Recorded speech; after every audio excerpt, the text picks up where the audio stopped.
Your mission, should you choose to accept it. It's a quest!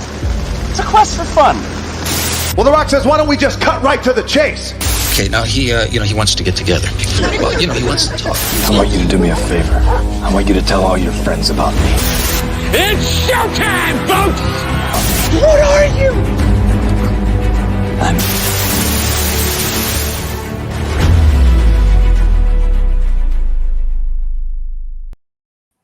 Greetings and salutations. Welcome to And I Quote, the weekly show where we introduce you to content creators of all shapes and sizes. Join us from any and all corners of the nerd universe. My name is Ryan of Nerd Culture, and our guest this week is someone who came to our rescue in the 11th hour. She is a crafter, cosplayer, one half of, might I say, the dynamic duo. No, that's not a reference to a certain property. It's a reference to these two awesome-tacular people. She is one half of Phoenix Sisters Cosplay. Please welcome Crayle Vanest. Crayle, welcome to the program. How are you?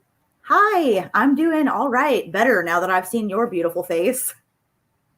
Gee, thanks. I try to make it as handsome as possible for you watching this at home and for our guest who may or may not be in the studio right now. Yeah, she's right there. So if you have any questions for Crayle as we go throughout the course of the program, let us know in the live chat. Let us know in the comments. Our producers are going to be keeping an eye on that as we go throughout the course of the show.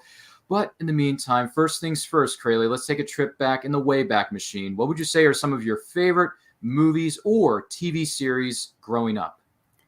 My favorite TV series that is like my comfort series that I watch over and over and over again is Gilmore Girls. One of the few memes I've ever made in my life, because normally I'm just sharing other people's stuff. I'm not that like clever, it was like them. Liking coffee isn't a personality. And I was like, all evidence to the contrary. And it was just a promo banner of Lorelai and Rory from Gilmore Girls. Goodness gracious. It's funny because my introduction to Lauren Graham as an actress was not in Gilmore Girls necessarily, but was in Parenthood. Right. Yeah, she did do that afterwards. 6 great seasons, I might say. And if you haven't seen Parenthood or Gilmore Girls, treat yourself. They're both good series in their respective rights. Right. And movies-wise, there's like too many to count, but one of my all-time favorites is The Postman.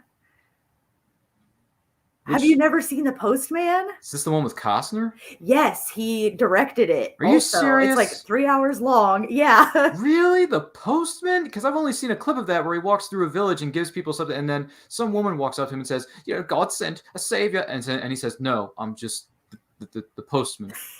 I'm thinking, what is that? That is so cheesy. There's a reference to it in Gilmore Girls where Lorelai goes on this short little rant where she's like, want to watch The Postman? She's like the rousing speech at the end, Tom Petty showing up, playing himself. It'll make you laugh, make you cry, make you want to mail something. I was not aware of that. Okay, so maybe I should add The Postman to my ever-growing list of films I need to see before I kick some buckets. It is super long. You have to have like a dedicated 3 hours. Yeah, that's true. I do like Kevin Costner, though. Oh, I love Kevin Costner. I like Waterworld, too, and a lot of people hate that one. They're like, oh, it's that's so a Razzie Award-winning film, but then again, it's got its moments. I've seen a few moments in that film. Plus, you got a good cast with Costner, a very young Gian Triplehorn at the time, and you got the late, great Dennis Hopper, I might add. So, by the way, R.I.P. Dennis Hopper. Goodness gracious, another loss. But hey, so wow, The Postman, Waterworld. I'm sensing a theme here. Kevin, last name Costner. Anything else you want to raffle off that begins with Kevin and ends with Costner? I like a lot of Kevin Costner stuff. I like the show Yellowstone. He's in that. Like, that's a big deal these days. Game of Thrones with cowboys. I never would have thought of it that way. But hey, at least not everyone dies at the end like they did on Game of Thrones. I mean, I haven't watched the newest season yet, so for all I know, everyone does die at the end. They just maybe end it that way. I can't say. I haven't seen one single iota of Yellowstone, but I've heard great things about it. I have family and friends who watch it, so I should probably add that once again to my ever-growing list of things I need to watch. Yeah, my husband and I have like a shared note app, and we've got just like a shared note of stuff we're eventually going to watch. It's probably 100 miles long.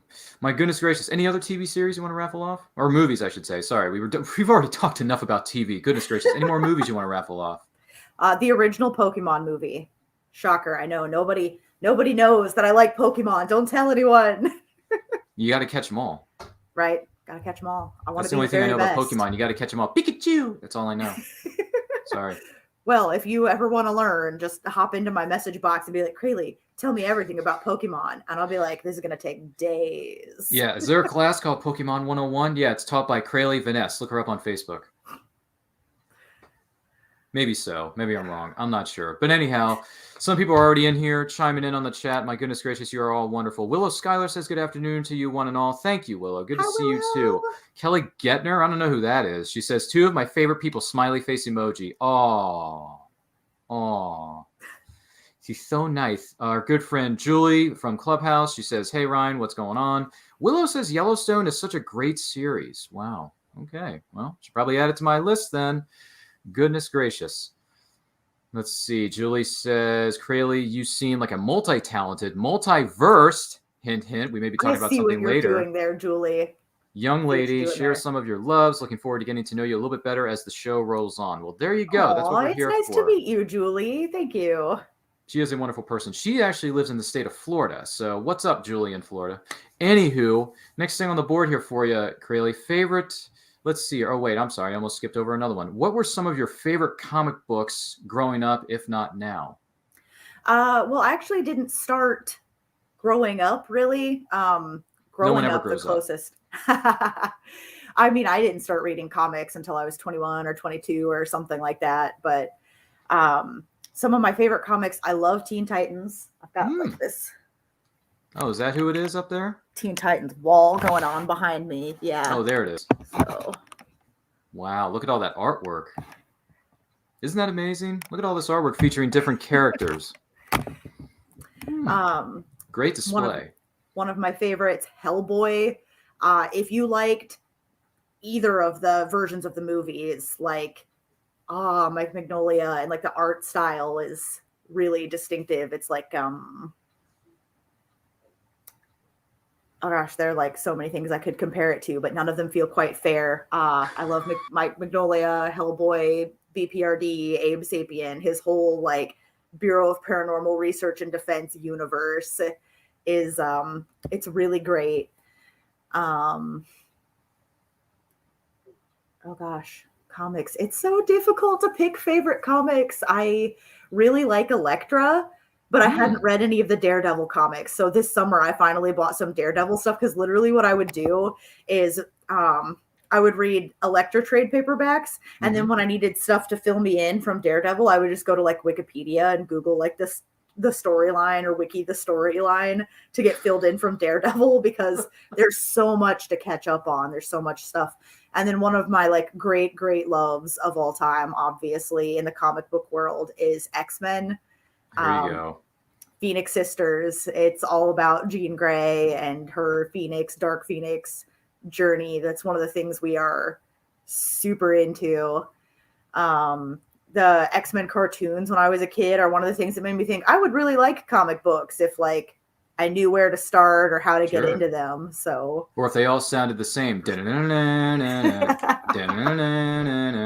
they all sounded like that, the world would be a much better place. Right. That's one of those GIFs that you see sometimes and you're like, I can hear this GIF even though it has no sound, where it's just like any single part of the theme animation from X-Men. Just da-na-na-na-na-na. Yeah. That's very true. Very true. So that kind of leans into the next question. Favorite comic writers or artists that stand out to you? Well, I already mentioned Mike Mignola. I really like. By the way, Brian Robin would be very impressed because he's a diehard Hellboy fan. You know, I wonder if he's in any of my like BPRD fan groups on Facebook. You might want to get in touch with Brian Robin, which, by the way, you can find him online at brianrobin.com. He's got a great bunch of comic series right now, such as Memoirs of an Angel, The Nebulizer. He's got a few other projects coming down the line. So if you want to follow him, do yourself a favor. Go to brianrobin.com and check him out. # always support your friends. So, diehard Hellboy fan. Okay, any other writers or artists that stick out to you besides the Mike Mignola Appreciation Club? I like Greg Rucka. Ooh. Kelly got me started on reading Greg Rucka. And Speaking of Kelly, she says, I love the Wonder Woman Greg Rucka run. I hadn't even seen that yet. Yeah. That you commented that, Kelly. Yep. Hi, Kelly. She did mention that. And then Jeff Johns. I yes. really love Jeff Johns. I once cracked up my friends who got me started reading comics. They loaned me the New 52 run of the Aquaman trades. And I just walked in their door one time completely uninvited and announced to the room that I had a huge boner for Jeff Johns.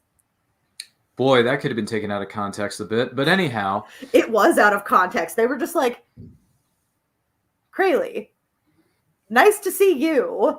What? Yeah. Is this language appropriate for other audiences out there? No, I'm kidding. Anyway, listen, hey, if you're watching this, by the way, we are talking once again with Crayle Vanest, one half of Phoenix Sisters Cosplay. If you make sure you're liking this video and don't forget to share it with all 300 of your closest friends. They're going to like the way they look after watching this video. I guarantee it. So favorite writers or artists. Gee whiz. Any other names you want to throw out? Alex Ross. As far as artists go, I know you're a big Alex Ross fan, like from watching the show, talking to you. But the Justice Society of America covers he has done, where like it's a highlight of just one or two characters. Like I'm trying really hard to collect them all. I have most of them. I can't remember what I'm missing right now because my comic books are packed up. Our basement flooded recently, and I had to pack a bunch of stuff up. But I'm so close to having all of his Individ Society of America. Okay. Well, I'm sorry to hear that your basement got flooded. Do you have comic book insurance? I guess not. We have homeowners insurance. It didn't get any of my comic books wet. I had them all up off the ground. It's just that we had to pack so much stuff. And now if I can't see my stuff, I don't remember what I have. Like I am super visual. If I can't see it, it doesn't exist. No, that's fair. That's fair. Goodness gracious. Well, good picks and everything. But the next thing we got to ask you is, what was your first Comic-Con? My first Comic-Con was Planet Comic-Con in Kansas City. And my friends convinced me to go because I had gotten super into the TV show Arrow. I might know a thing or two about that show. Right. Considering the fact that I have a Sinceriously t-shirt that I got from Stephen Amell's website. Sinceriously. Yeah, it's a great word. It's a great piece of English language that should be included in all the dictionaries. But anyway, so you were playing at Comic-Con, and what happened next? So I wanted to get a photograph, and for some reason, he couldn't make it to the first day he was supposed to be there, so he had to shove all of his autograph and photograph stuff into one day, and the lines got super long. And they closed his photograph stuff early, and I wasn't in line long enough. So I ran over to the autograph line and stood in line there forever, and then had to get back into the photograph line. And I had thought that they were both $50, but it turned out the photo was actually $55, and all I had was $54. And I was standing in the line about to cry when somebody and they were closing the thing. They were like, last call, like we have to close it after this number of people. And finally, someone else in the line went, "You're only $1 short. Like, here's $1. And by the way, I've gotten a picture with Stephen Amell before. This would be my second one. If they can't get you in before the system closes," total stranger who just heard me like about to cry to my friend who was in line with me. They can't get you in before the system closes, you can have my ticket. And I just like turned from sad tears to like happy tears. That was like so kind of them. And like for first convention experiences, talk about like, how everybody's like a family and how conventions can be a super positive place. Like, wow. Talk about paying it forward. So you ended up getting a picture with Stephen Amell? I did get a picture with Stephen Amell. He held my stuffed unicorn who wore a little orange cape that my friend Ruby made. His name was Albert. God. Oh, that must have been a riot.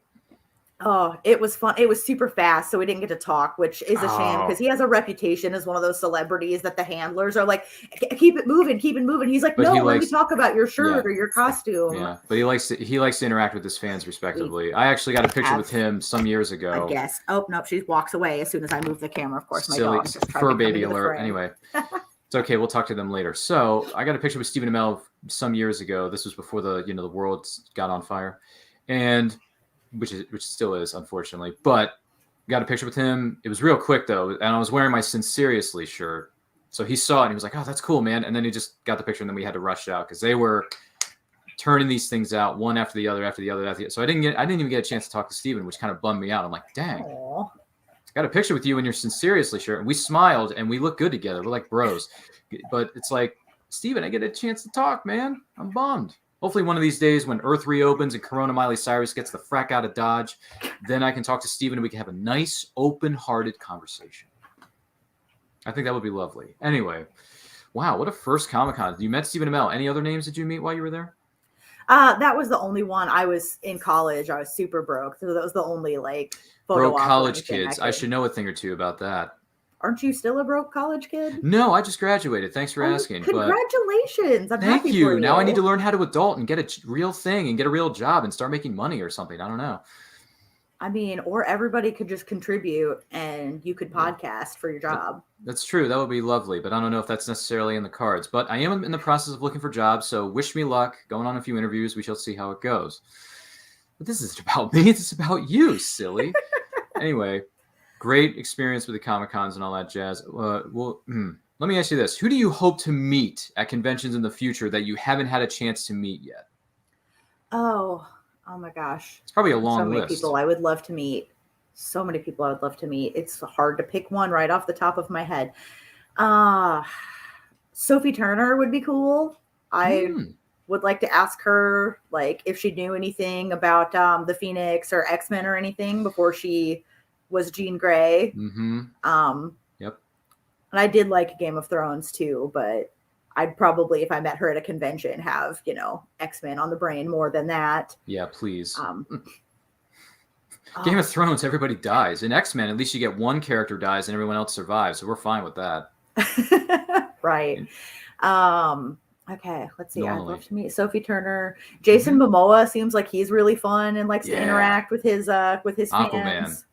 I would love to meet Norman Reedus sometime that I have a little more time to talk to him. I did a photo op with him once, and it was one of those times that the lines was really long. They were like, not the celebrities. The celebrities were trying to take time with fans, but you have the handlers who are just like, get out of the photo booth. I actually got an extra second with him because it was him and the other two main guys from Boondock Saints. And my friend and I, who were doing the photo op, got earrings that were little photo frames of Patrick Flannery and Norman Reedus's faces just close up. And I was like, "Hi, Norman Reedus, I'm wearing your face." And so we like posed for the photo. I'm trying to get my arm around the guy who plays Rocco, whose name I can't remember right now. I'm bad at remembering names.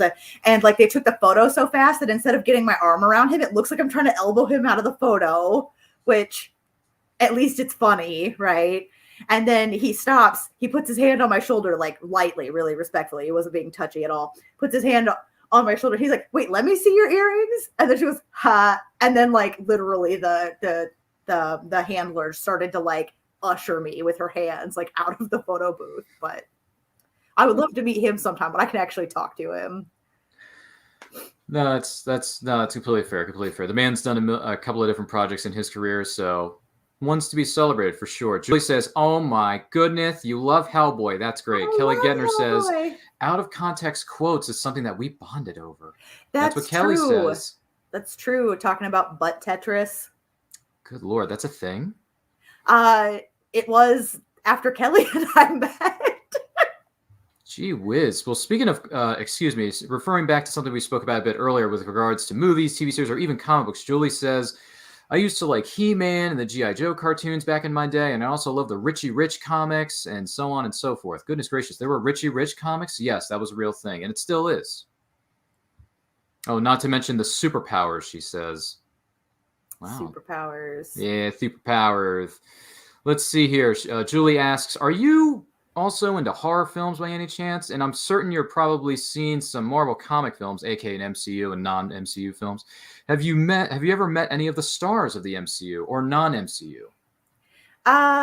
No, I think it's hard to rank people by star power, but I think the biggest like star that I would have met is still not Marvel, it's DC, and that was John Barrowman. I was in a photo of him and my friend Wes. He wore his TARDIS dress. People in TARDIS. Oh, My goodness horror gracious. movies. So I'm super picky about which horror movies I watch because I have a super visual, active imagination, and I'm still seeing stuff like days and days later. So I That have to have sounds creepy. like, yeah, I have to have friends or something watch it and like give me a better gist of what the story is gonna be, so that I can be like, all right, is this worth like ruminating on for days? But I still like them. It's just that I have to take them in small doses. I liked Crimson Peak. That was a Guillermo del Toro. I like Guillermo del Toro. I feel like he and Mike GDT. Mignola had the same aesthetic, and then when they worked together on the Hellboy revamp, it was really cool visually at the very least, even though people have mixed feelings about the rebooted Hellboy film. Yeah, the David Harbour, it happened, but it wasn't that good. Yeah. So, Another it ended up, I think it ended up being nominated for several Razzies, if not winning a few of them because of how bad it was. I'm sorry, but I saw it and I just thought it was it kind of seemed like they tried to tell a story that should have been at least 3 movies all in one movie, and stuff just, it didn't get developed as much as I would have liked. And then as far as like your like haunted house type of movies, my favorite ever one is called Haunter, and I'm worried that if I talk about it I will give away any part of any twist to it. So just if you're into like haunted house type of horror movies and you haven't seen Haunter, watch it. It's not the Pokemon Haunter. That's actually what originally made me pick it out of Netflix to read the thing. I was like, Haunter is the name of a Pokemon. I'm sure that's not what this movie's about, but I'm going to give it a chance now. My goodness gracious, the creepy things we hear on this program. By the way, Brian Wenzolf says, hello, everyone. Hi, Brian Wenzolf is one of the co-hosts of Reels and Heels, which you can find on each WWS Web TV on Saturdays, I believe. I think it's, Saturdays at 2:15 p.m. EST, which, by the way, Brian, welcome back, buddy. You've been gone for like months and months and months, and now you're finally getting back on that horse, boy. Get back in that studio, do that work. Congrats, Reels and Heels. Check them out. They're good people. By the way, Julie has another question for you, Crayle. Julie is so good at these questions.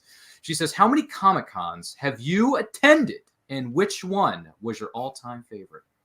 Are we talking like I've been to the Superman celebration 5 or 6 times, and that counts, or are we just talking? She's talking about Comic. I think she mentions Comic-Cons in general. Like, how many of you attended over the course of your long and illustrious career, and which one was your favorite? I feel like I've been to 20 or 25, which I think is a lot considering I didn't start until I was in my 20s. I wasn't like a teenager or anything when I started. It's all right. And the one it's hard to pick a favorite because something special has happened at like every convention I've ever been to. But the one I've gone to the most and made my closest friends at is the Superman celebration in Metropolis, Illinois, that they have every year. That's where I met Kelly. She's my Phoenix sister. It's free to attend. It's like a street festival. So I got to do more things because I wasn't like already in the hole on a ticket cost. Cause I started when I was a super broke college kid. Yeah, that one stands out the most. I've been to it the most times and made the most friends at the Superman celebration. And believe me when I say that is on my bucket list. Considering the fact I'm a giant Superman fan, I've never been to Superman Celebration. It's blasphemy, but I got to fix that at some point. When Earth reopens and Corona Miley Cyrus gets the frack out of Dodge, then we can start going back to Comic-Cons full-time and not just so-and-so part-time, because I've only been to one con since the world kind of ended, and it was fun. Don't get me wrong. It was great to get back in the mix of things. But at the same time, I want to go to more, but I need to feel safe, and we're not quite safe yet. Hopefully, we'll feel that way in a couple months, hopefully. Anyway, Julie says, Aquaman is pretty hot himself. I mean, look at those muscles. Oh, my God. Wonder Woman and Justice Leagues, those were my childhood favorites, as well as comic books. And she says, comic book insurance? Laugh out loud. Get out of here. Hey, listen, if it's a real thing, please sign up for it. I don't know. I'm just saying. Can include them. I mean, you'd have to have like a third party evaluate the value probably, but I think you can include them on your homeowner's insurance if you get like the fire and water damage add-ons to your policy. I don't know. I have to look that up on the interwebs. Brian says horror movies are great, especially when you're sitting with a large crowd. Yeah, maybe so. Maybe so. See here, just going through these. Let's see. Brian Wenzolf says that Hellfest is a good convention to check out if you're a fan of horror films. Is that one in Florida? I've heard of it. You know before. Brian. He lives in Florida. So everything that comes out of I Brian's mouth is an expression of how much he loves his state of Florida, which, by the way, Julie, you live in Florida too. Maybe you and Brian should meet up and go to Comic-Cons together. I don't know. I'm just saying anything. Anyway, Julie says, I think a friend of mine actually had an affair with Sophie Turner. Sounds like a lucky friend. That's going into the, X-Files there, isn't it, Julie? I'm just saying. Brian Wenzolf says, I've lost count of how many conventions I've been to, but the WrestleMania of Comic-Cons, known as San Diego Comic-Con, is his absolute favorite. I go back and forth on whether or not San Diego Comic-Con is on my bucket list or not. Because on the one hand, like, there are so many exclusives, and I'm a little bit of a collector, and it's like one of those birthplace of American Comic-Con places. But on the other hand, it's such a huge crowd and like long lines and mosh pits. Right. Yeah. So that sounds like something I would need to like rest for 3 days before and 3 days after if I was going to go do. Yeah, probably so. Once again, we're talking with one half of the Phoenix Sisters Cosplay, a dynamic duo known as Crayle Vanest. Make sure you're sharing this video with all 700 of your closest friends. They're going to like the way they look after watching this video. I guarantee it. Julie says, Crayle, you're absolutely hilarious saying to someone that you are wearing their face. Their face when you walked up to them. I was. It takes guts to admit that to somebody. Gee whiz. Okay, and like it's a good thing I remember to point at the earrings, or else it might have sounded like I tried to sew together some kind of like skin mask of Norman Reedus or something. Like that would have been something out of a weird horror film. Yeah, exactly. And Brian Wenzolf goes on to say, growing up in a place called San Diego, we may know a place called that. I had already went 11 plus times before the year 2000 to San Diego Comic-Con is what he's referring to. I got a tattoo on my foot in San Diego. I went to visit an ex-boyfriend of mine in Oceanside and got my first tattoo in San Diego. Really? Yeah. That's fascinating. What was the tattoo of? Was it a specific symbol or a specific wording?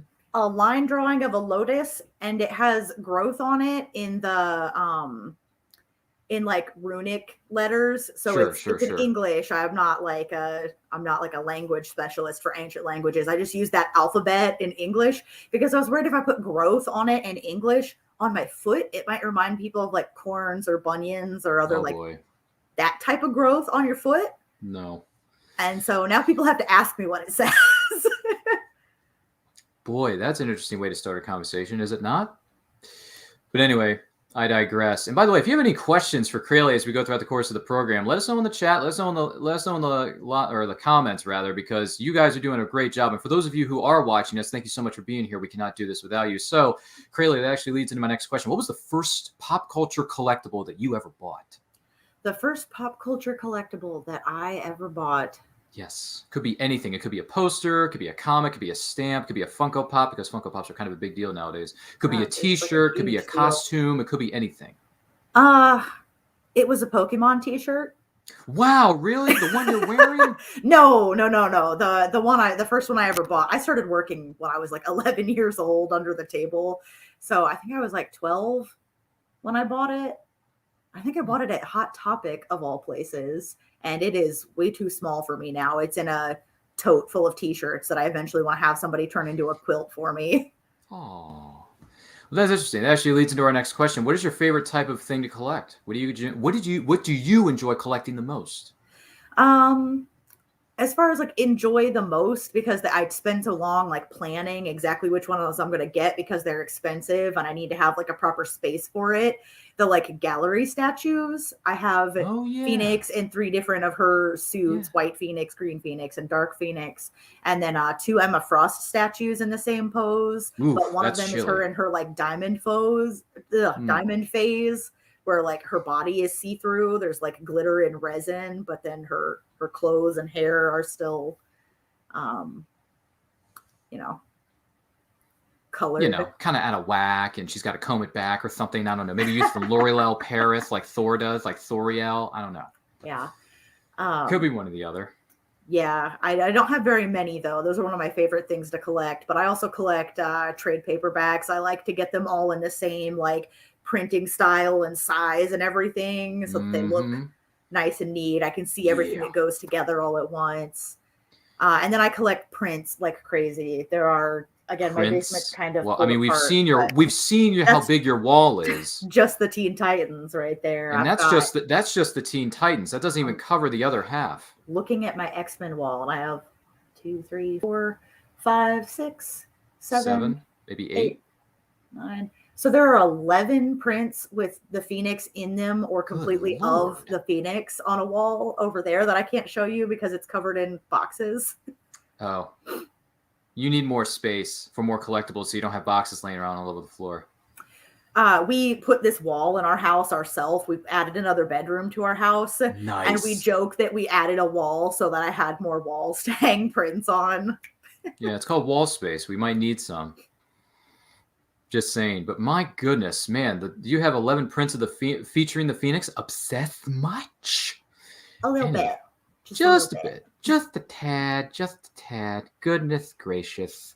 Let's see here. My goodness. Julie says, what exactly is Superman Celebration? Let's go. Well, Superman Celebration's in Metropolis, Illinois. Normally it's held during the mid part of the year in the summertime. Unfortunately, with Corona Miley Cyrus kicking everyone's behind, things have taken a bit of a delay, but I believe they're holding it this year, are they? I think they are. I think it's moving back to its original June time slot? date. Yeah. It was okay. Well, near there the is a end of July website this year. It was like the hottest weekend of the year to go be right on the Ohio the Ohio River. Yeah. Like, so great time to humidity. cosplay, right? With multi-layers you cosplayers may wear. I'm just saying. But still, look it up. It's Superman Celebration online. You can always feel free to Google it, see what the plan is. I'm not sure. But if they're moving ahead with it this year, hey, congrats. It's awesome. Let's see. Do you like Sophie Turner's other half, known as Joe Jonas? I actually saw the Jonas Brothers in concert once. I went with a friend. I'm not like a huge Jonas Brothers fan, but I like enough of their music that when my friend was like, hey, so the person I was going to go with can't go anymore. Do you want to go? I was like, I think I would really enjoy that. There you go. Always helps. By the way, Julie says Superman, the celebration itself, that's free? Wow, that sounds like fun. Yes, Julie, it does sound like fun. I want to go. Shut up and take my non-existent money that I can't afford to own. Even so, Julie says, I've been to, Indianapolis a number of times because that's where my brother's wife is, I think, living. I don't know if your brother's wife is wrong. I don't know what that means. But anyway, we'll let that one slide. Let's see here. Brian has a great question. He says, what's the most expensive piece of artwork that you own, Crayle? The most expensive piece of artwork that I own is a Greg Horn print. Good Lord. That was a limited printing, and it's a bunch of the women of X-Men. And so many of their costumes are on the skimpy side, and Greg Horn tends to play up what's already skimpy. And so it reached a point at one point where I had a lot of the ladies of X-Men together, to where my husband, back before we were married, was like, I really don't want these in the living room because people are going to assume that these are my scantily clad lady prints. And I'm like, they're comic book characters. Everybody knows this is me, but okay. So we put them in our bedroom. And then once you put the wall all together, it was like, it looks weirder in the bedroom. It looks worse in the bedroom. Also, they were spread out with other stuff the other way, But when you put everything in one spot where everything's scantily clad, it looks like you did it on purpose. I mean, hey, whatever happens, and whatever works, right? Yeah. So we've mentioned it a few times, but I want to go into a bit more specifics about this. Now, you are one half of the team known as Phoenix Sisters Cosplay. You have a few characters that you have cosplayed over the course of time, certain characters that you enjoy cosplaying, showing out there. We have some images here. I want to bring these up here. So this is you. I believe this is Supergirl, and you're also holding a book. Can you describe what book you're holding and who you're dressed as? That is Supergirl being super. I can't read the authors' names from here. And I dressed up as Supergirl to review it in this instance for a show called the Back Issue Breakfast Club. I'm part of a podcast network called Back of the Cereal Box. And they do reviews of new and old comic books. It's a great resource if you're trying to choose what to read. This one is that particular book is about Supergirl before she's Supergirl. It's an origin story that has a meta narrative about where do stories begin and what is an origin story. I highly recommend it. Ooh, there you go. There you go. I'm digging it. So another character. I'm not sure who this character is. Maybe you can fill me in on this one. And while you're going, and before you go into this, Phoenix Sisters Cosplay, how long have you specifically been cosplaying, and who exactly is this character that you are dressed up as in this one? I have been cosplaying since 2014. I went to my first convention in 2013 and did a few casual cosplays, like closet cosplays, but I didn't have my first costume built until almost a year later. This costume is Mara Jade in the she premieres in the Thrawn trilogy if you read any of the Star Wars books. She's been like a bounty hunter, she's like been a Sith and then not quite a Sith. I'm trying to like not spoil stuff, but the story's been out for a really long time. I'm not sure what's fair game for spoilers or not, but she's awesome. She's one of those people who like, she's got a blaster in this hand and a lightsaber in that one. Can't see my other hand there, you know? Yeah, so this was a fan request. One of our Patreon patrons was like, I would really love it if you would do a Mara Jade. And I was like, I would really love it if you kept giving us money every month. So I will do a Mara Jade. I'm close friends with him too. It's not all just about the money. Like I was happy to like, you know, he's not as big into cosplay. So I was happy to make one of his dream cosplay things become a reality with somebody that he knows. Oh, isn't that special? No, that's a great thing. And how long have you and Kelly been working together? Because you guys, sometimes you do group cosplays, such as this one, where I believe one of you is dressed as the Phoenix and the other one is dressed as Emma Frost, if I'm saying that right? Yes, that is the Phoenix and Emma Frost. We have been cosplaying together since 2014, but we've been Phoenix Sisters Cosplay I think we just passed our 4-year anniversary in October as Phoenix Sisters Cosplay with like a brand and a name and everything. This costume, I completely surprised her. I didn't tell her I was doing it. I was just like, I know we're both going to be at the Superman celebration. You need to bring your Phoenix suit and be available for a photo shoot at this time. And she probably assumed that I had just like made some revamps to my Dark Phoenix costume because we'd done Phoenix and Dark Phoenix before. And then I had our photographer drive me up to the park that we were going to do the photo shoot at so that nobody could see me ahead of time. And then I stepped out of his SUV and said, "The Queen has arrived." And she just like died laughing. Goodness gracious. Because she's the White Queen in the Hellfire Club, for anybody who doesn't get why it's funny. The Queen has arrived.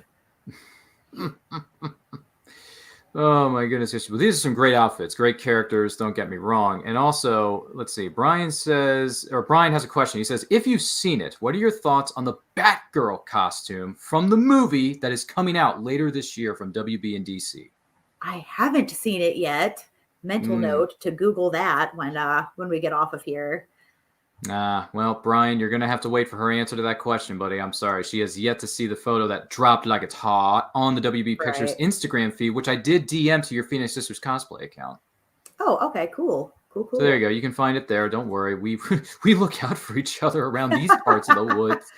Gee willikers, don't get me started. I doubt I will like it more than Kelly's Batgirl costume, though, that she made. Yeah, hers is pretty tough to beat. Oh, I think. I get that they're a professional Hollywood team and stuff, but I mean, maybe I'm biased, but Kelly's Batgirl costume is like...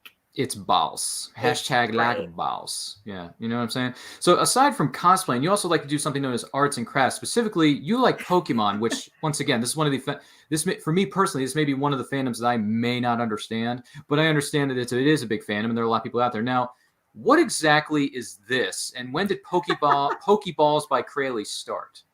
So Pokeballs by Crayles, I started learning how to make Pokeball dioramas 4 years ago, and I've been selling them for 2 years. I spent 2 years like researching, developing, like getting good at putting like little diorama scenes together, figuring out how to get an opaque white layer on the bottom of an acrylic spherical shell to go on solidly. Took us, my husband and I, months of trial and error.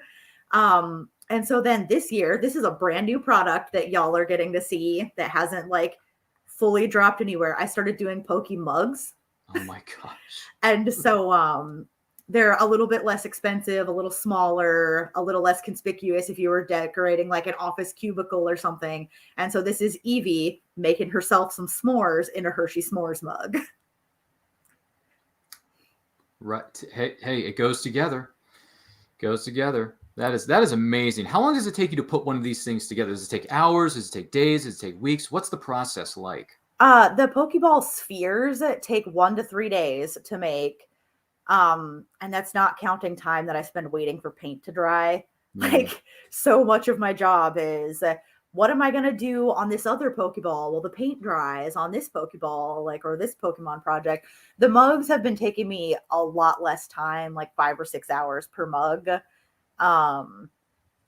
If you don't count the time that I spend like shopping or like going through my mugs and trying to figure out like, can I think of something that works for a theme? Because I'm not just going to throw any random Pokemon in any random mug. Like, I have to come up with an idea to make it work together. So if you don't count the shopping and planning, it's 5 or 6 hours for the mugs. Wow. Man. Actually, new things. I was going to say, new year, new possibilities, and you got this new project going on. Congratulations. We wish you the best of luck with that moving forward.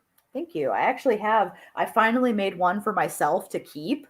Oh, yeah? My husband thought it was ridiculous that I hadn't made my dream Pokeball yet. And I was like, yeah, but the supplies I want for it are kind of expensive. And, you know, I'm not selling it, so I'm not recouping anything. He was like, Crayle, you've made like 200 Pokeballs now. Keep one for yourself. So this Pokemon is known as Appleton.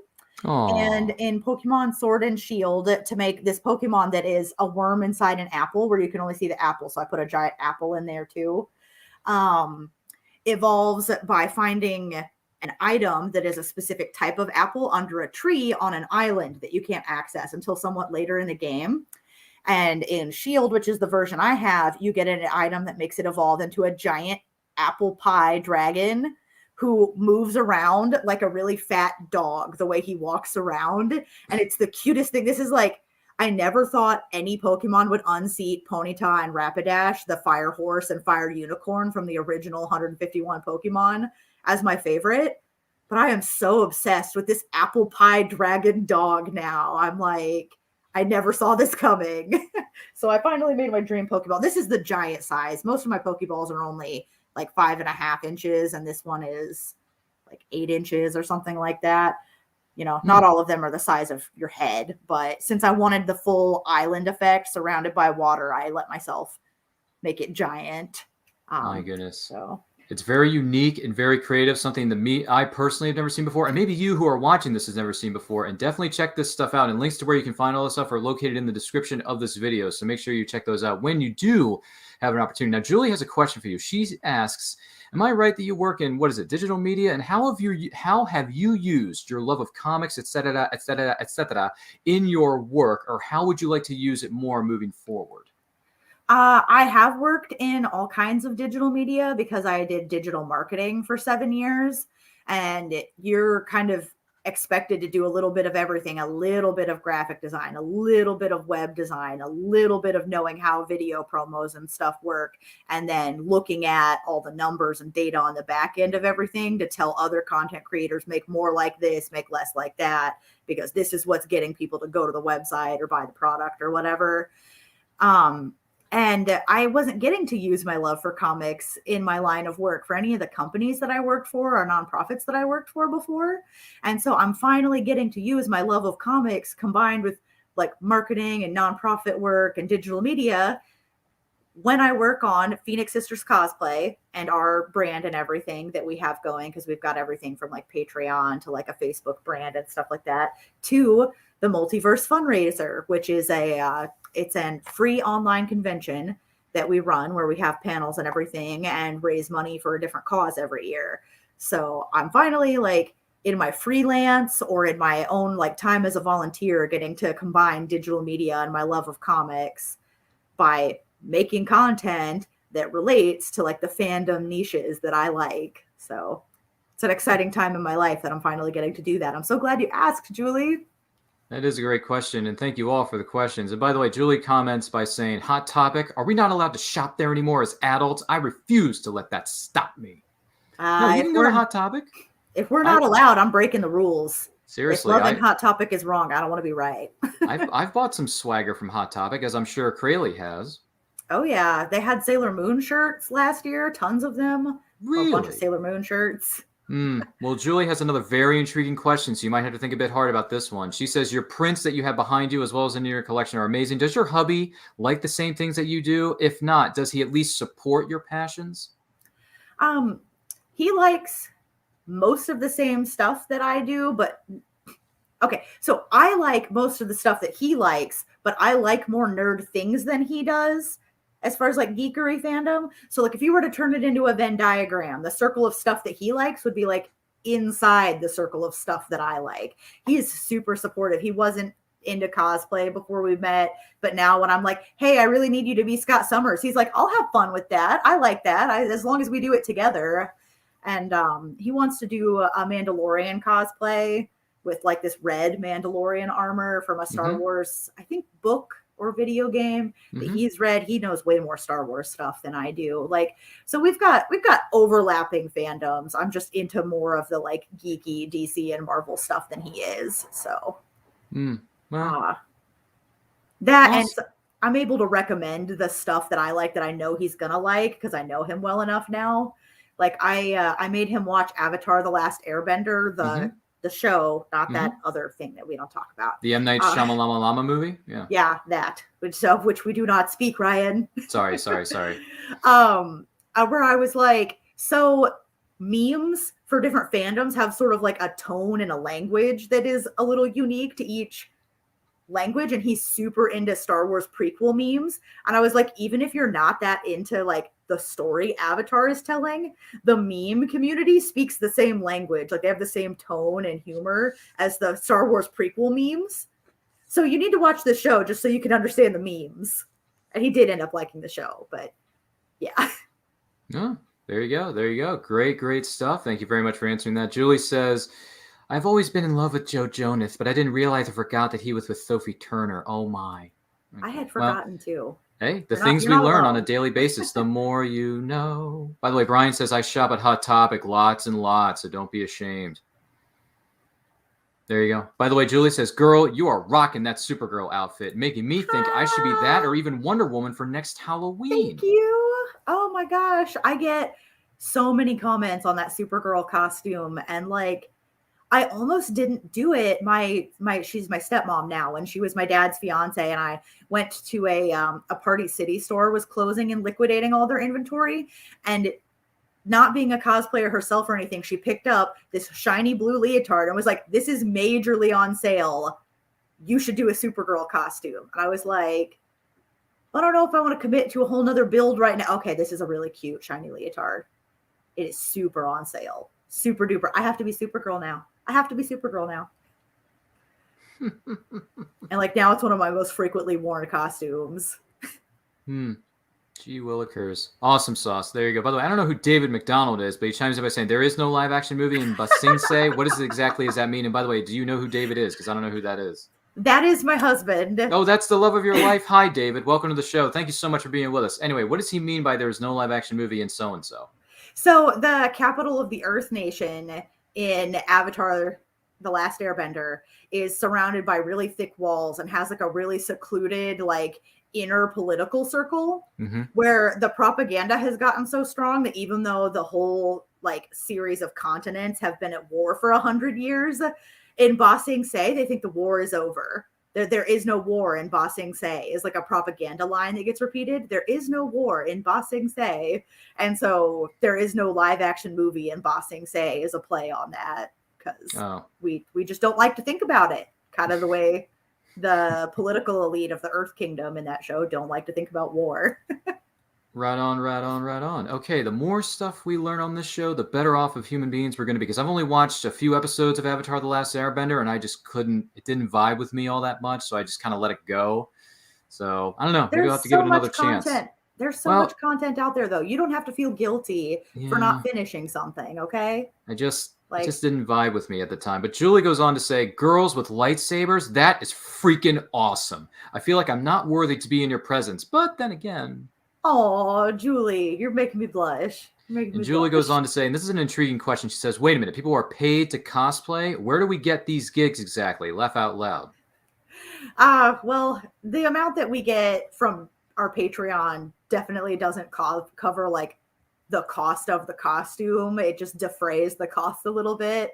I mean, I wish we could get like paid like hourly or something like that to cosplay, but there are lots of platforms like Buy Me a Coffee or Ko-Fi or Patreon where you set up incentives for people to support your cosplay. A lot of times it's people who don't have the energy or the time or the know-how to cosplay themselves, who still want to be involved in like the content you create, the costumes that you make. And so they give you like something monthly or something one at a time every now and then. And then you incentivize them by either you send them prints, you send them thank you notes, stickers, give them early access, stickers, stuff like that. Yeah. Which we have done. Because, you know, nerd culture, stickers, it kind of goes together. I'm just saying. By the way, Julie goes on to say, you and your fellow Phoenix Sisters Cosplay dynamic duo, you girls are just kicking some serious galaxy butt. Oh, thank you. So she's giving you as well as Kelly some much deserved praise, if I do say so myself. Thanks. Let's see. Brian Wenzolf has a hot take. He says, I'm actually looking forward to a live-action Avatar series coming to Netflix and Paramount Plus. Is that true? Yeah, it is. I'm looking forward to it too. There was a lot of production buzz at the beginning about the original writers are coming back. No, they're not. Yes, they are. No, they're not. I have no idea what's going on now. Or like that they were there and then they left, maybe. I don't know. I'm excited either way. I'm excited if it's a new team. I'm excited if it's the original writers. Like, give me more stuff in that universe. Just, you know, respect the source material, even a teeny smidge, and you'll make me happy. Well, this actually brings up an intriguing question for someone who's not familiar with Avatar: The Last Airbender, but they're interested in diving into this universe. Where's a good place for them to start, whether it be with the TV series or with the graphic novels? Where should someone start? You should definitely start with, in my opinion, you should definitely start with just at the very beginning of the animated series in the first episode.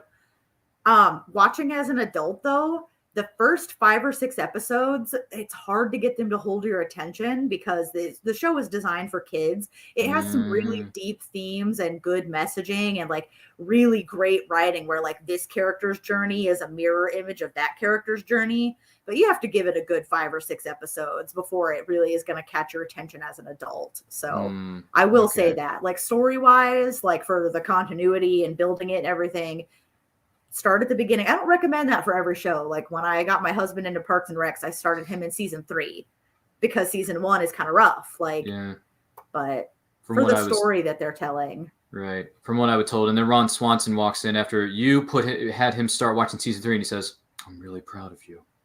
Oh, yes. So, I mean, that's just, I mean, I've seen clips of the show here and there. I've seen full episodes here and there as well, but I haven't like full on like binge watched all of Parks and Rec. But it does have its fair share of moments. Like that's where we got the magic words, treat yourself. Yes, treat yourself. So it's just, but I'm sorry. I could probably go off on a random tangent about funny things I've noticed in certain shows over the years, but we don't have that kind of time. By the way, Julie says, I love the fact that you announced that the Queen has arrived when you did a photo shoot. I loved that. That was so much fun. That must have been a gorgeous blast. By the way, Julie says, I love every single piece of your artwork. It is absolutely phenomenal. Thank you. Yeah, I really wish I could show you guys everything, but one, walking the laptop around that's a lot. Parts, it would be too much, and also it's a mess down here. Like I keep my podcast area clean. Hey, but again, like we added a whole nother room. We had water damage. We've done so much construction down here. Like my art is still hanging up on the walls for the most part, but it's just obstructed by boxes and stuff. Goodness gracious. Once again, we're talking with Crayle Vanest, one half of Phoenix Sisters Cosplay. Make sure you're sharing this video with all 900 of your closest friends. They're going to like the way they look after watching this video. I guarantee it. So, goodness gracious. So here's the thing for you here, Crayle. We got a little thing we do here every week here on the show, respectively, with And I Quote and everything else we got going on. Goodness gracious. This episode of And I Quote, and every episode, I should say, of And I Quote, is in fact brought to you by Podex. Now, Podex are unique interview questions as well as episode starting prompts in the palm of your own hand. So whether you are a new podcaster or you're an existing broadcaster looking to grow your audience or get more engagement, you're going to want to check out Podex.com. Make sure you use that promo code NerdCulture to get 10% off your first order. You're not going to want to miss it. I guarantee it. Crayle, first things first, was there something you asked for repeatedly as a child, but you were always told no? I eventually got told yes. I was that girl who was always asking for a pony or a horse. Oh my gosh. And when I was 12, I finally got a horse. My grandpa raises cows already, so it wasn't that big of an expense. Like, I mean, horses are always expensive, but it wasn't as big of an expense. Like, it's not like somebody had to like pay to board it somewhere else so that I could have it or things like that, because the horse was already out in the same field and barn and everything that he had built for the cows. So there you go. Would you rather have a cool boss and learn absolutely nothing, or a strict boss who you learn from? I'm my own boss right now, so I get to be both sometimes. No, but as far as other bosses, I would rather have a strict boss that I learn a lot from. Oh, there you go. There you go. Fair enough. Fair enough. Whom do you secretly envy? I don't know if it's a secret, but sometimes I'm super jealous of Kelly. I look at her and her Black Widow photos, and I'm just man. Oh man, I really wish I could pull that off. I mean, maybe if I tried hard enough, I could, but she's like perfected some of her characters, and I look at it and I'm just like, oh, I really hope my cosplays are as good as hers, since we're a team and everything. Like, well, in the words of a Jedi Master, no, try not, do, or do not. There is no try. You don't try, Crayle. You do it. You do or you do not, because there is no try. So if you want to dress up as Black Widow, by the way, the movie celebrates its 10-year anniversary. Congratulations to the Avengers. You should dress up as Black Widow for the 10th anniversary. There you go. There's something to hang your hat on and something to look forward to in the month of May 2022. You might want to write this down. I'm trying to help you here, Crayle. Anyhow, do you put up what is known as a boundary in any area of your life to keep people out? What? This is the second time that my like poor boundary skills have come up on one of your shows, Ryan. Oh man. Because when we talked in November, I was talking about how I wanted to celebrate something called November, where you say no to stuff. And you're like, what have you said no to so far? And I was like, not much. Nothing. Not much. Maybe nothing. I'm not sure. No. I mean, there are some things where like creepy internet dudes will try to engage me on something and I'm like, no, blocked. Like, that's a boundary, I guess. In my personal life with my friends and stuff, though, I am a very open person. Like, I get close to people really quickly and like give a lot of myself and don't do a lot of boundaries maybe like I should. Like, I'll take phone calls from my friends in the middle of the night when it's like, no, like some people are like important boundaries, getting the rest that you need, stuff like that. So it's going deep. Hey, that's what we do here. You never know. You know, in some way, shape, or form, and I quote, is like a box of chocolates. You never know what you're going to get. So how about this one? What do you keep on your desk or your workspace area that boosts your mood?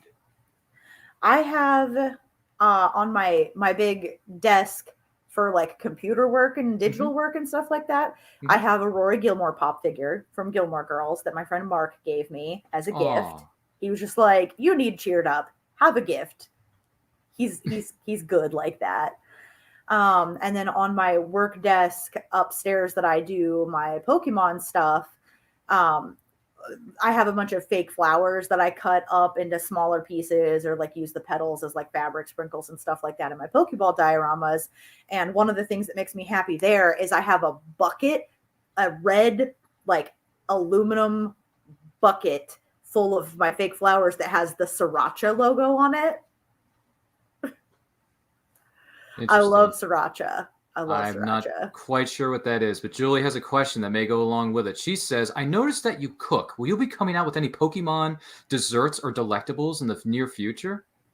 Oh, I would like to, but like already, so cooking, like I tend to do a lot of things like from scratch or the hard way or like make my own sauces or whatever. But I never worry about making stuff look good because I'm like, I got to make this taste good.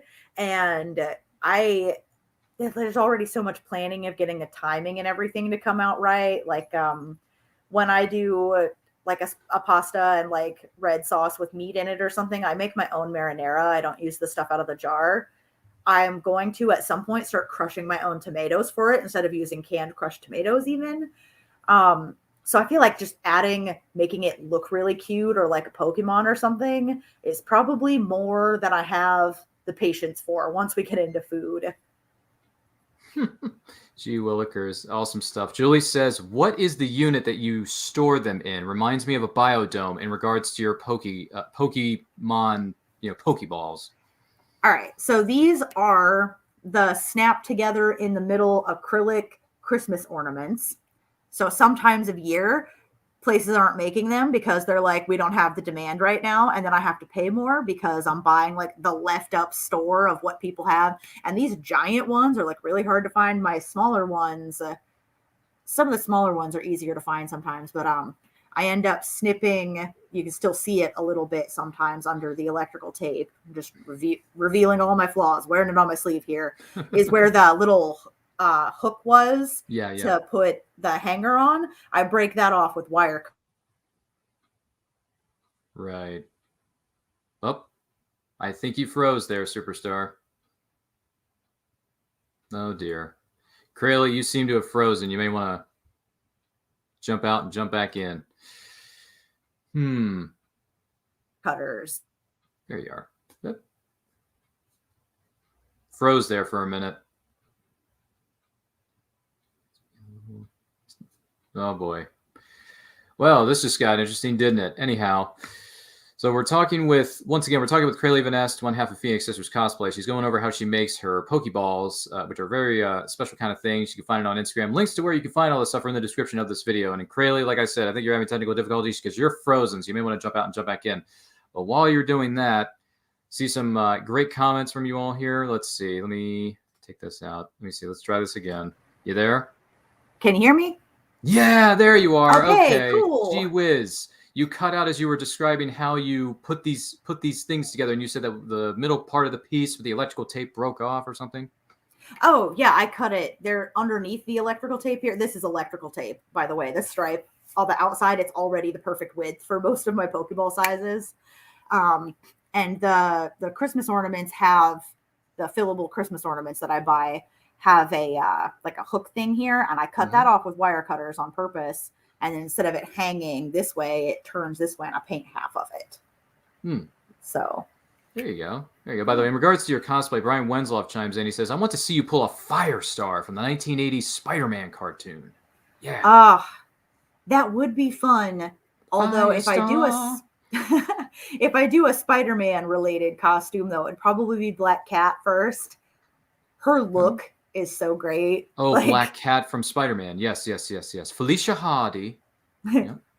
Yeah. Yep. Once played that character. I remember the 1990s Spider-Man cartoon. That's what I grew up on. Hello, Fox Kids. Remember that theme song? Anyway, Julie says that it is absolutely amazing that you're using every single one of your talents to help other people as well as help others enjoy stuff in life. I have a history in digital marketing also, and I love the idea of all the analytics. Yeah, so I have, for my own business now, because of this marketing background, I have froze up on us again. Gotta love it. Anywho, spreadsheets on. Cut out again.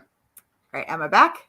Yeah, you're back now. Geez, you keep skipping a couple of beats here and there. This show was going so well, and then all of a sudden your system wants to, crap out on you. No offense. I don't understand what's wrong. Like, I have like full internet and everything. I don't know. Internet's being weird. But anyway, please continue. Oh, I have spreadsheets on spreadsheets on spreadsheets, like for my own business. Because I've got that analytics background where I'm like, what sold, what didn't sell, like what's the, Julie says, I love how you describe your relationship between you and your hubby when it comes to Venn diagrams. It's absolutely awesome.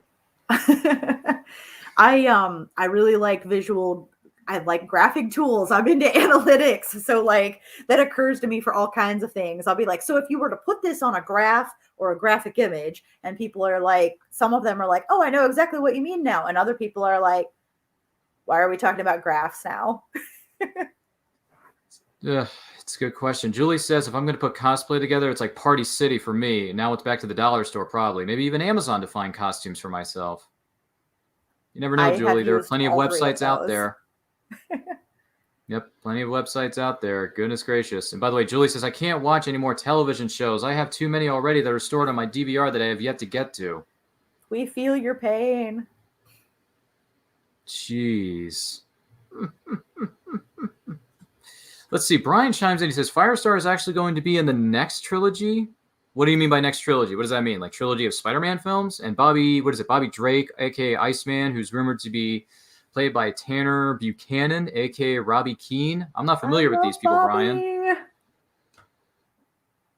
I'm not familiar with this, Brian, and I didn't know that Firestar was apparently going to be in the next trilogy of what exactly? Spider-Man films or Spider-Man TV shows? You got to be more specific, because not all of us follow the Hollywood tabloids like you do, Brian. You read up on everything. Do you think I could keep up with that stuff? Heck no. No. Because there's too much content, and there's too many projects that are being put together by too many people that I don't know yet. Sorry. Gee whiz. Oh, Brian confirms. He says Firestar is going to be featured in the next trilogy of Spider-Man films. Oh, my gosh. Well, if that's the case, it's going to be like it's 1985. Which, by the way, 1985 sounds a heck of a lot better than 2020s right now, because the 2020s are just...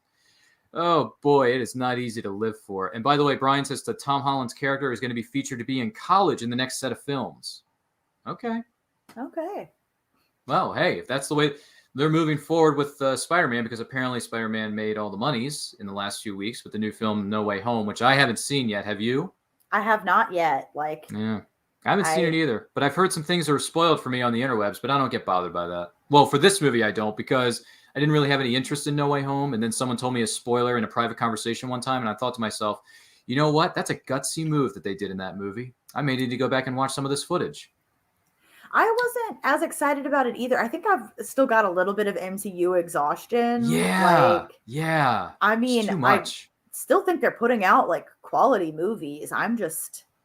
There's so many things I want to watch. Like, I'm not prioritizing the MCU as like the thing I'm going to go see when it comes out right now. Yeah, for me, respectively, my priority right now is catching every episode of the Book of Boba Fett. Oh, yeah. Yeah, that's on our like watch it every week. Like, we don't normally do that. We normally just binge things in my household. And so like for us to not wait for the whole thing to come out at once and binge it, like we have to be pretty excited about a show. That is true. Goodness gracious, man, Brian, you are just so full of information today. My goodness gracious. Well, we want to take this opportunity to thank Crayle Vanest, one half of the Phoenix Sisters Cosplay, for being our guest on this week's episode of And I Quote. Crayle, where can the person who is watching this find you online and everything you have coming up? What do you got? So anything Phoenix Sisters related, we have a link tree. I should have sent that to you beforehand. Maybe I'll send it to you afterwards and you can drop it in somewhere. But we are it's Phoenix Sisters Cosplay on Patreon, Facebook, TikTok, and Instagram. And then if you're interested in my Pokeballs or any of my Pokemugs that are new and stuff like that, on Facebook, it's Pokeballs by Crayle. On Instagram, it's also Pokeballs by Crayle.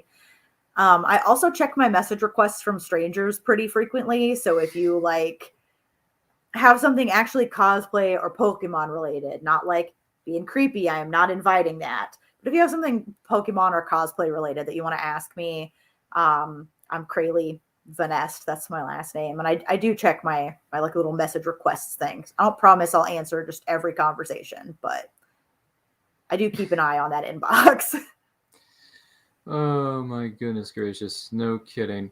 Well, that is wonderful. All those links to where you can find that stuff are located within the description of this video. So make sure you check that out. But also, we want to let you in on something. Crayle and I are doing something, are teaming up with a group of great individuals that is coming up next weekend, as a matter of fact, something called the Multiverse Fundraiser. Not fun, but fun. We're going to have some fun here on the set. And we're going to have fun during the course of this event.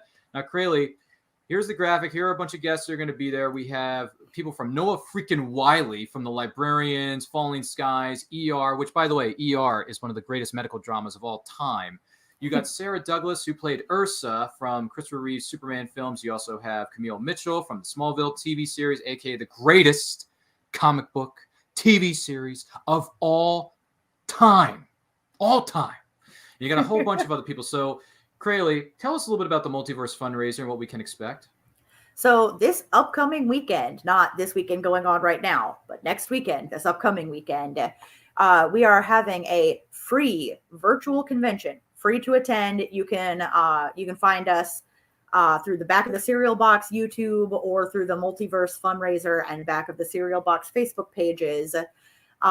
We do a different cause every year, and this year we are raising fun and funds for Valerie Perrine, who's been battling Parkinson's. You might recognize her from, like a Superman film. There was also a documentary about her put together by Stacey Souther, her friend and neighbor, who's got his own film credentials. And so he's handling the actual fundraiser part of it. We're not managing the money ourselves. It's going directly into her funds through her GoFundMe. And so we're going to have art. We're going to have writers, like Kelly's going to do like a geeky painting seminar. Ryan and I are going to be talking about getting started in comics. You are not behind. You're doing just fine. And we're going to help you find a place to start. And there it is. There it is. Ryan, do you want to talk about the other panels you're going to do? We have so much great content. We do. So along with Crayle, myself, and a whole bunch of others, we're teaming up to do this. This is one of the panels I will be on alongside Crayle. It's called You're Not Behind, Advice for New Comic Fans. So if you just started reading comics and you're not quite sure where to start, Crayle, myself, and whoever else is going to be joining us in the Fun House, aka the Multiverse Fundraiser. What's up, y'all? We're going to give you some titles and give you some tips and tricks of what you can do to get started with comics, because life is truly better when reading. Or if you're reading comics. I think it's whether you're reading a book or a comic or comic book. Hello, they go together. What's up? That's a great thing to do. Another panel I'm going to be on during the course of that weekend, I should say, going back a little bit here, B-List Boosters is going to go down on Saturday night at 6 p.m. EST. That's on, remember, this convention is January the 21st through the 23rd, so it's next weekend. Do not miss it. We're going to be doing a show called B-List Boosters, where I'm going to be hosting a group of people who are going to give us some characters that may not be as popular as the Supermans or the Batmans or the Wonder Womans or the Flashes of the world, but they deserve appreciation just as much as the Big Kahuna, those types of heroes do. So I think that's going to be some awesome sauce, Crayle, if I do say so myself. Another one we got coming up, goodness gracious, this is a huge honor, and I'm excited to be a part of it. Camille Mitchell, I'm going to have the honor, nay, the privilege of sitting down with the Sheriff of Smallville, Camille Mitchell. She and I are going to have a Q&A. We're going to talk to each other, going to find out more about her acting career, the incredible things that she has done over the course of her life. We cannot wait to discuss it. So that is going to be on Sunday at 3 p.m. EST on January the 23rd, I want to say, excuse me. And right after that panel, Crayle, it gets better. You know why? Somebody save me. We're going to be celebrating the greatest comic book TV series of all time, known as Smallville. Tyler Patrick and myself are going to be talking like crazy about Smallville, how it was the start, an introduction for many of you, and maybe even you, to be a DC fan by introducing different DC characters within its own series. Yes, the series is primarily set about Clark Kent and his friends and his family, but they did introduce you to different corners, different pockets of the DC universe, and we are going to celebrate that like there is no tomorrow. So to give you an idea, here's the schedule of what we have for you during the course of the weekend. Feel free to take a screenshot of this. Tell your friends, tell your neighbors, tell the cats, tell the dogs, tell the Pokemons, tell the Pokeballs, tell the Pokemugs, tell all the people walking down the street, tell the people on the Yellow Brick Road. You know what's up, son. You know you want to attend this convention. You know why? Because it's going to be presented by a great group of people, and you can attend it free from the comfort of your own home, Crayle. From the comfort of your own home. Does it get any better than that? I don't think so. So that's what's going down. I mean, look at the lineup. You got Noah Wiley, Sarah Douglas's, Camille Mitchell's, the whole shebang. I mean, goodness gracious. In the words of, what was it? Lex Luthor and his secondary in command. I can't remember his name. What more can anyone ask? Yeah, Gosh. no, I'm like amazed.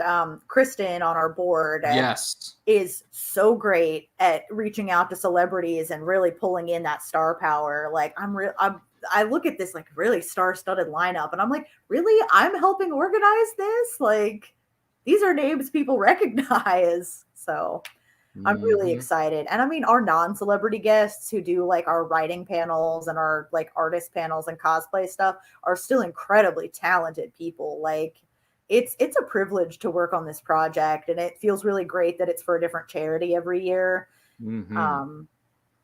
Yeah. Yeah, that's all you have to say is yeah. Come on now. Where's your Comic-Con spirit? Anyhow, I'm worried about gushing for too long. Sometimes I have to cut myself off. I'm like, if I don't stop now, I won't. It's okay. It's an upcoming event that all of us here at Nerd Culture and everyone at Back of the Cereal Box and everyone around the world is excited to be a part of. Next weekend, January 21st and the 23rd, you are not going to want to miss it. Once again, my name is Ryan of Nerd Culture. You can find us online and everything we got going on all forms of social media simply at It's Nerd Culture. New videos are going to be posted on our YouTube channel each and every week. I do a show called Boba's Weekly Bounty. Yeah, that's right. I said it. Where we dive into the latest episode of the Book of Boba Fett. It's on Thursday nights at 8 p.m. EST. We have special guests that are going to be joining us each and every week. You're not going to want to miss it. Trust me on that one, son. Also, and I quote, you can catch it here on Saturdays, weekly, 8 or 12 p.m. EST. I almost said something wrong there. Goodness gracious, good thing I caught myself. So there's a lot going on, Crayle. So and I quote, Saturdays, 12 p.m. EST. Do not miss it. You're going to like the way you look after watching our videos. I guarantee it. So with that being said, we want to take this opportunity to thank you for being a part of this. Thank you for being here, Crayle. You are awesome sauce. We're not going to forget you. We never could. Seriously, we never could. Phoenix Sisters Cosplay, that is a dynamic duo that's going to be blowing up the internet in the coming weeks and months, and you got to be following them. Otherwise, you're just missing out on the greatest thing in your life. Oh my goodness. We are pretty awesome, though. I know. We do what we can here to support one another, but goodness gracious. All right, to you who are watching this, don't forget to like, comment, share, subscribe, do all that stuff. And in the meantime, stay healthy, stay strong, stay safe, and remember, life is better when reading comics. Take a look. Join us online for our second annual Multiverse Fundraiser on January 21st to 23rd. Hosted by Back of the Cereal Box Network, our free virtual jamboree is the place to meet fascinating celebrities, talk to all kinds of creative people, and perhaps even learn a new skill or two. We are raising money for Oscar-nominated actress Valerie Perrine, known for her roles in Superman and Slaughterhouse-5. The proceeds of the fundraiser will go towards helping Miss Perrine fight Parkinson's disease. Like us at the Multiverse Fundraiser on Facebook and subscribe to us on YouTube. At the Multiverse Fundraiser, we're not just raising money for a good cause, we're raising fun.